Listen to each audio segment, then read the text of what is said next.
सुप्रभात बच्चों आज हम मस्तक नहीं झुकाएंगे कविता का अध्ययन करते हैं। तो आइए सबसे पहले हम कविता को पढ़ते हैं। हम प्रभात की नई किरण हैं, हम दिन के आलोक नवल, हम नवीन भारत के सैनिक, धीर वीर गंभीर चल। हम पहरी ऊंचे माद्री के, सुर भी स्वर्ग की लेते हैं। हम हैं शांति दूत धरणी के, छाह सभी को देते हैं। वीर प्रसोमा की आंखों के, हम नवीन उजियारे हैं। गंगा यमुना हिंद महासागर के हम रखवाले हैं। हम हैं शिव प्रताप रोटियां, भले घास की खाएंगे, मगर किसी जुल्मी के आगे मस्तक नहीं झुकाएंगे, मस्तक नहीं झुकाएंगे। बच्चों आज हम मस्तक नहीं झुकाएंगे कविता का अध्ययन करेंगे। इस कविता में कवि ने भारत के वीर सपूतों को संबोधित करते हुए कहा है कि हमें कितनी भी परेशानियां या कठिनाइयां ही क्यों ना आ जाए, हम किसी भी परिस्थिति में अपना सर अपना मस्तक नहीं झुकाएंगे।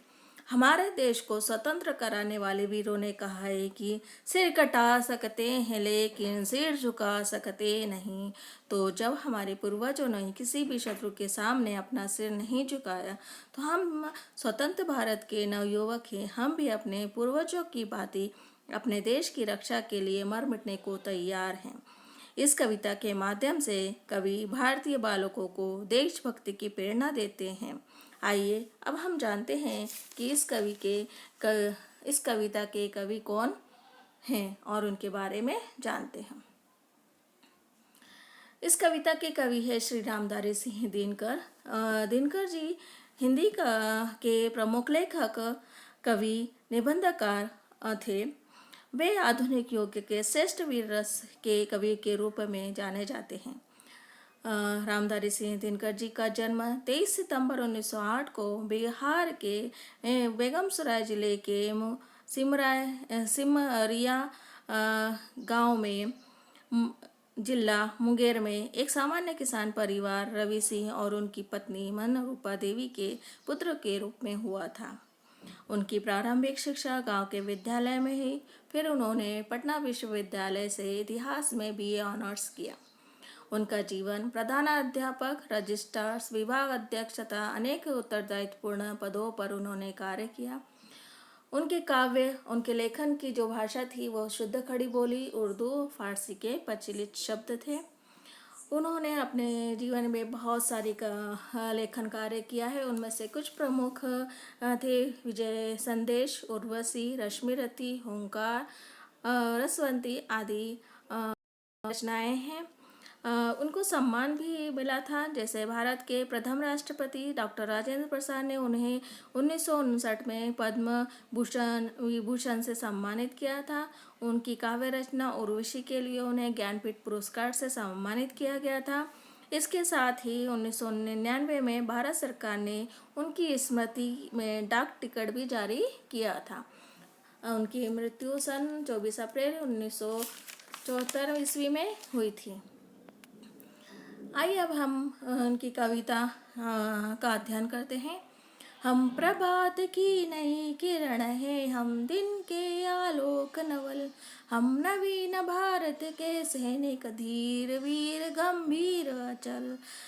मस्तक नहीं झुकाएंगे कविता में कवि देश के जवानों की वीरता की प्रशंसा करते हुए कहते हैं कि हमारे देश के वीर नौजवान यानी नई पीढ़ी के बच्चे अपने पूर्वजों के समान ही वीर हैं और अपने देश की रक्षा के लिए सदा तैयार हैं। कवि भारत के युवकों की प्रशंसा करते हुए कहते हैं। इन पंक्तियों में कवि बच्चों को संबोधित करते हुए कहते हैं कि हम नवीन युग में बच्चे सूर्य की भांति उज्जवल एवं नवीन प्रकाश की नई रोशनी के समान हैं, जो देश में आशा का नया प्रकाश फैला रहे हैं। अर्थात हमारे कार्य ऐसे होने चाहिए जिससे भारत का नाम संपूर्ण विश्व में रोशन हो। हमारे देश के युवा नवीन भारत के सैनिक है और वह धैर्यवान है, वीर है, गंभीरता है और वह अचल भी है। कहने का आशय यह है कि जब हमारा देश भारत आज़ाद हो चुका है, अब हम किसी के गुलाम नहीं हैं, हम स्वतंत्र भारत के नागरिक हैं। हमें अपने देश की रक्षा कैसे करनी है, ये भली भांति जानते हैं और अपनी पूर्ण निष्ठा के साथ, धैर्य और वीरता के साथ देश की रक्षा के लिए सदा तैयार हैं। आगे की 4 पंक्तियां देखिए। हम पहरी ऊंचे हिमाद्री के सुर भी स्वर्ग की लेते हैं, हम हैं शांति दूत धरणी के, छां सभी को देते हैं। इन पंक्तियों में कवि कहते हैं कि हमारे देश के यह सैनिक ही ऊंचे हिमालय के दुर्गम और कठिन परिस्थितियों में भी पहरेदार के समान रक्षा करने में सक्षम हैं और वह वातावरण को भी स्वर्ग के समान समझते हैं और उसे स्वच्छ, निर्मल और सुंदर भी बनाए रखते हैं तथा भारत देश शांति प्रिय देश है। वह किसी से भी अनावश्यक युद्ध नहीं करता, सभी के साथ शांति के साथ, प्रेम के साथ रहता है। हमें अपनी शक्ति का प्रयोग देश में शांति को बनाए रखने में करते हैं ताकि सभी सुख से और शांति के साथ जीवन व्यतीत कर सकें। भारत की यह नई पीढ़ी विश्व में अपनी नीतियों के द्वारा शांति का संदेश फैलाती है और फैलाते हुए देश की रक्षा करती है। आगे देखिए। वीर प्रसुमा की आंखों के हम नवीन उजियारे हैं, गंगा यमुना हिंद महासागर के हम रखवाले हैं, हम हैं शिव प्रताप रोटियां भले घास की खाएंगे। कवि कहते हैं कि वीर पुरुषों को जन्म देने वाली माताओं की आंखों के नवीन रोशनी आशा है। कवि ने भारत की माताओं की प्रशंसा करते हुए कहा है कि वह कोई साधारण महिलाएं नहीं थी, बल्कि उन्होंने उन वीर पुरुषों को जन्म दिया है जिन्होंने देश की रक्षा के लिए अपने बलिदान दे दिए। और इसके साथ ही वीर महिलाएं भी हैं, जैसे महारानी लक्ष्मीबाई ने अंग्रेजों से लड़ाई करते हुए अपने प्राणों का बलिदान भी दिया है।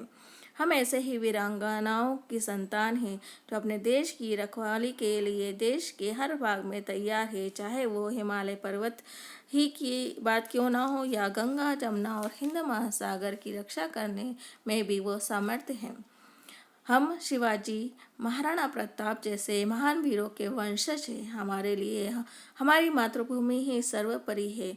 हमारी मातृभूमि की रक्षा के लिए हम सदा तैयार हैं और इसके लिए हम अपने सुखों का भी त्याग कर सकते हैं, चाहे वो हो राजसी भोजन ही क्यों ना हो या राजसी बिस्तर ही क्यों ना हो। हमें उससे कोई महत्व नहीं रखता है। हमें तो देश की रक्षा के लिए घास की रोटी तक खाने को तैयार हैं, बल्कि महाराणा प्रताप जैसे वीरों ने तो घास की रोटी खाई भी है, परंतु अपने सुखों के लिए नहीं, बल्कि अपने देश की रक्षा करने के लिए। अब आगे देखिए। मगर किसी जुल्मी के आगे मस्तक नहीं झुकाएंगे। किसी जुल्मी के आगे कवि कहते हैं कि किसी भी शत्रु के सामने या न्याय के सामने अपने सिर को नहीं झुकाना है, बल्कि हीरो के भांति उसका सामना करना है। इस पूरी कविता में कवि देश प्रेम के संदेश नई पीढ़ियों को दे रहे हैं और उनकी वीरता की प्रशंसा करते हुए उनके आत्मविश्वास को, उनकी इच्छा शक्ति को, उनकी वीरता को बढ़ाने की प्रेरणा दे रहे हैं। धन्यवाद। मैं रेखा चंद्रकांत तंबारी।